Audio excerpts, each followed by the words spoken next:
Hey guys, and welcome to the Prada Girl podcast. I'm Anita, I'm Christina. and we're talking about dating today. Woo! So, we're coming from the same Christian home, but different experiences. So, what do you think would have helped you out as a young woman in dating, like in your teens and 20s? You were dating in your teens and 20s I, in our home? what? I no, we weren't. I was not dating in my teens. Oh, okay. So, high school, no dating? No, we weren't allowed to have boyfriends. Was I the Okay. only one following the rules but treated like I Of wasn't? course, I was not dating either. I don't know. Were you? I was not. Oh, I was okay. not dating in high school. I went to college. I didn't have anybody to date there. I just feel like when I'm gonna date someone, it's because that's somebody I actually want to date, and I did not have anybody I wanted to date at that time. There was people I wanted to date, but I couldn't date because that was the rule of the house. We weren't Oh, allowed to have boyfriends. uh-huh. Because senior year, there was Uh-huh. a guy that I really liked, and he really liked me, and I was like, no, I can't, because I'm not allowed to date. Wow. And he's like, oh, but I'm like, he's like, oh, I think he even asked, like, oh, what if he like went to church with you? What if he was a Christian? Oh, And I wow. was like, no. That's it, because I was following the rules wrong. I think No, that I'm was a kidding. you thing.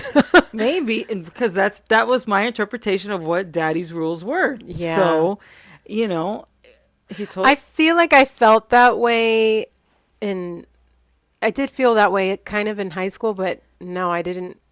No, it wasn't that strongly. I'm amazed. I'm amazed that that's I'm where you were upset. at. I'm upset. I'm upset. I mean, if I would have had the opportunity, I probably wouldn't have been able to figure out how to make it happen because we didn't have, oh, somebody's going to drop me off here and I'm going to hang out there or anything like that. I mean, and I was hanging out with friends. Like I was going out, Did, especially senior year. oh, But my no. convictions were strong and like following the rules, and I was told no, and so was no. I mean, we No. did go on a date.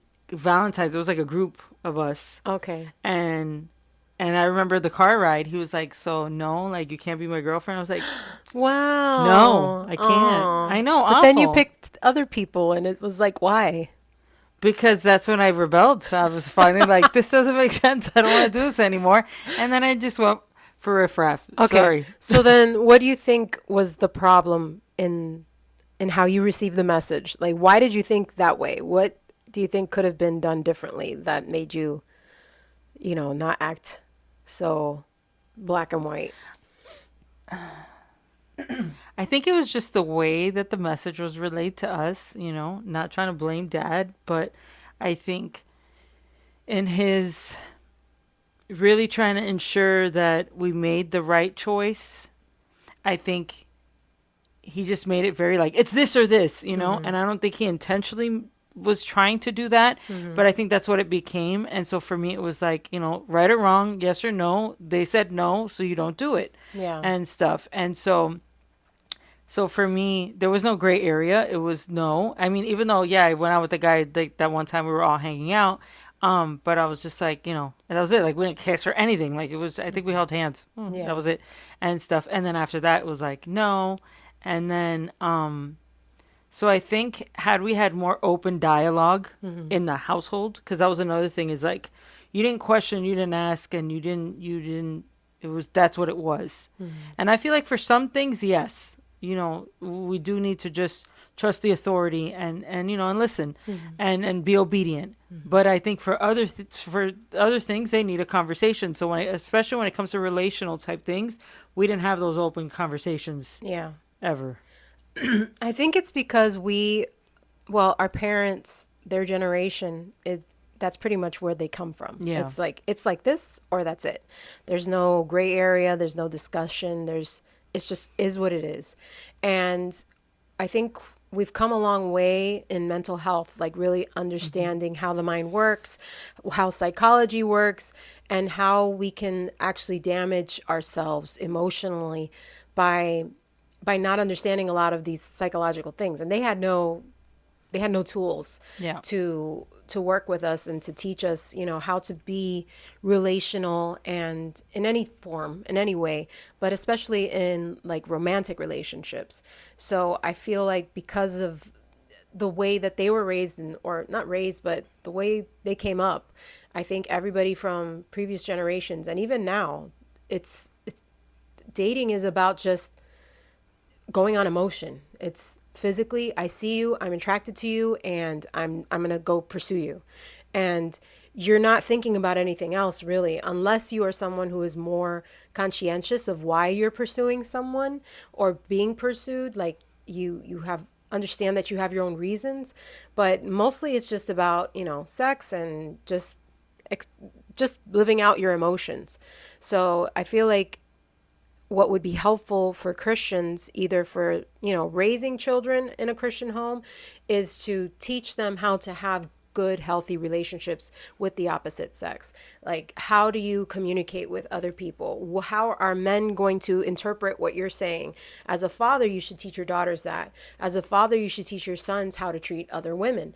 And mothers should teach their sons how women think and how they're sensitive in certain ways and how the differences. That's why you need a mom and a dad to teach your children how to interact with each other. And you have to model it, because if your relationship with your husband or your wife is not, it's not good, it's not healthy, you don't communicate well, then those are the lessons that you are teaching your child on how to have a relationship, and they are only going to repeat it. So if you see yourself that way, that you don't like the relationship that you have, then that's something you need to work on so that your future, your children, will be able to benefit from the lessons that you're learning now. So I feel like that would have been helpful growing up, so that it wasn't like, that's bad, that's wrong, you can't be that doing that. And it didn't really serve us, but we learned from it, and I feel like we've grown, and now it's like we see what was good and we see what was bad, and we just make the most of it. I think that's what anybody could do. Yeah. Yeah. I think that's important, is just having healthy relationships, because that was something I think we struggled with, like even, with the opposite sex and with the same sex, just at friendships in general. I think we had a hard time opening up in that way. So I think it's important, like as now that I'm a mom, and I have a daughter, Mm-hmm. it's like, I plan to do things differently. And that's something that me and my husband are really big on. And and he's intentional about, like when he comes home, he kisses me first, and then he kisses I mean, she's a baby and she's just there like, ah, like she doesn't really know what's going on yet, but he's intentional about that, because he wants us to establish that in our family, that, our marriage, because of us, came you guys. So he's gonna love his wife first, and then, and the kids, and we love her so much, and any other kids that come, we're gonna love so much. But just being intentional about those relationships, and setting those examples. And Yeah. so, And historically, people grew up in families where they were multi-generational, and so you got to see interrelational happenings, and the children got to grow up seeing how people relate to other people. But now we're so isolated. A lot of children are being raised in single family homes, and there's no other, extended family. And so relationally, we're like suffering as a generation, as a culture, because, and I say as a culture because I think it's big here in the US, this isolationist attitude. But I think if we are closer with our families, if we learn how to nurture relationships in front of children, then they'll see how to nurture relationships in the future. So back to dating, I feel like it's harder now for Christians to date because there's there's a lot of isolation. There's a lot of, individualism. The culture is very individualistic. So it's about being independent, about being able to do things yourself. And when someone wants to offer to help us, we kind of like rejected, like, no, I can handle myself, I can. But that goes against being open to having any kind of relationship come into your life. Like, we have to be not codependent but interdependent. We have to be able to look to someone and be willing to be vulnerable and say, yeah, I need help. And that's how some relationships start. Like, hey, could you help me out with this? Yeah. And then that interchange of, one person serving the other, it can open a door for a relationship to happen. But if we're so guarded and we're hiding out in our own little worlds where we're at home or we're at the gym or we're at church, but we're not really giving ourselves an opportunity to be around other people and serving them, then, we're not going to be seen. And so you have to be out there. You have to be, visibly in a place where a guy can talk to you or vice versa. So I think if we work on our individualism and turn it more into interdependence, especially at church, find a place to serve and get connected so that this way you're around other people who are like-minded, who are seeking God, and that you can kind of like quell that loneliness that you're feeling, because that afflicts every single being feeling lonely. But it's not easy to get out there and to be connected to people unless you find a safe space to do that. And I really think church would help that. And I think churches should create environments more for singles, because there's more single people now than ever. Yeah. So create environments for singles to meet each other and just to be able to talk and share experiences and get to know each other, network. All kinds of stuff can happen. It doesn't necessarily need to end in a romantic relationship. But I think it hasn't been on the forefront of people's minds, because it used to be really easy. Like, single people just meet up and they date and then, fall in love and get married. But it's not happening like that as often, I think. So, Yeah, no, and the culture itself is just very like, with online dating and the microwave kind of mentality of there's so many options and there's so much availability and quick and just, that kind of stuff I think is a big hindrance as well. So I think it makes it difficult for Christians. And then but like you said, in church serving is so important. Because I know when I started going to History Makers Church, a plug, I'm always like plugging them in there. Um, I was like, I wanted to start serving because I knew that's where I was going to connect with people, because I needed to connect with people and make friends and Christian friends and healthy relationships. And so, I did the course that they had, and then there was options of where you could serve. And so I've always done children's ministry my entire life since I was like 13 years old. I've always been in children's ministry, helping with kids, teaching kids, directing kids, dancing, everything kids. And so, and I was like, I don't want to do that anymore. Like, I was just done, tired. I mean, I was still working in a school, so it's like I have kids everywhere. So it's like I don't want to do it on a Sunday. So I was like, okay, what else could I do? And one of the options was hospitality. And my mom used to do hospitality in church. Like, when we were growing up, she was doing like the coffee, and I was yeah. like, why? I don't want to do that. Like, that never drew me. I was never interested in that whatsoever. But then it was a year that I decided to just, give it to the Lord, just follow his lead, Get because out of your comfort zone. get out of my way, because I was always in my own way. And I was like, okay, I'm gonna try hospitality. I'm gonna do that, because you're greeting. You don't really have to talk too much to people, because I get a Yeah. little nervous and weird. But like, offering a donut, I can offer a donut because people want the donut. I can offer coffee. So that's what I did, and I got to meet people and talk to people and stuff like that.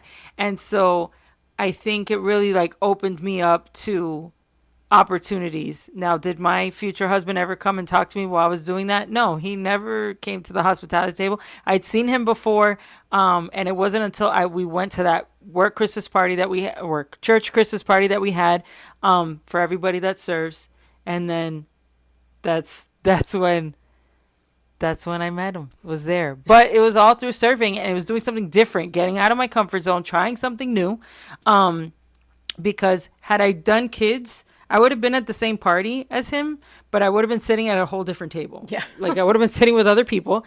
And when you're in kids ministry, you're kind of in isolation, because you're back there and you're working with the kids, and you only see parents Yeah. with kids and married people. So it's like there's no opportunity for that Yeah. either way. So it's like the Lord knew what he was doing when he positioned me into doing hospitality and surrendering to the Lord. Yeah. And it's the best place to start serving, because when you're in a relationship, you're serving the other person. That's a big deal.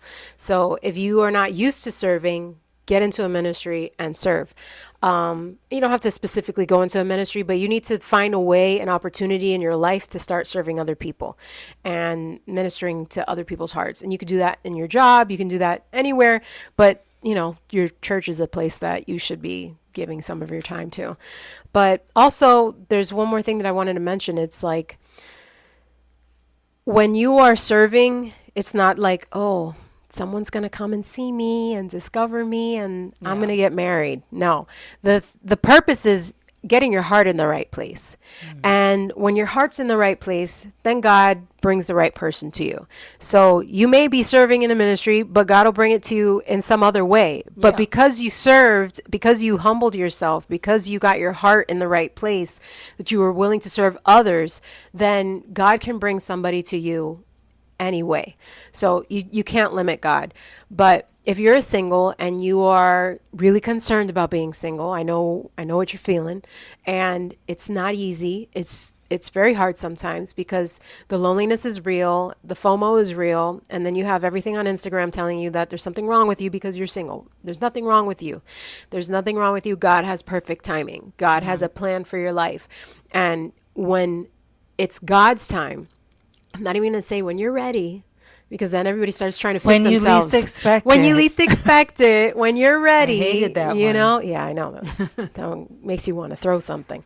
So it's like when you're ready, or what? No, because you're never ready. You're never ready. You're never No. ready for what God is going to do in your life. You're never ready for a relationship. You're never really ready because then you would be perfect. Yeah. So when it's time, when it's God's appointed time for Amen. that person to come into your life, because both of you are in the place that God wants you to be in, it's going to happen and nothing can stop it. So you just have to be ready in your heart by submitting to God in Amen. every area of your life, Yeah. and do your best in that. Obviously, you're not going to be perfect. And I know some people say, oh, you're not ready to be in a relationship until you're healed. You're fully healed.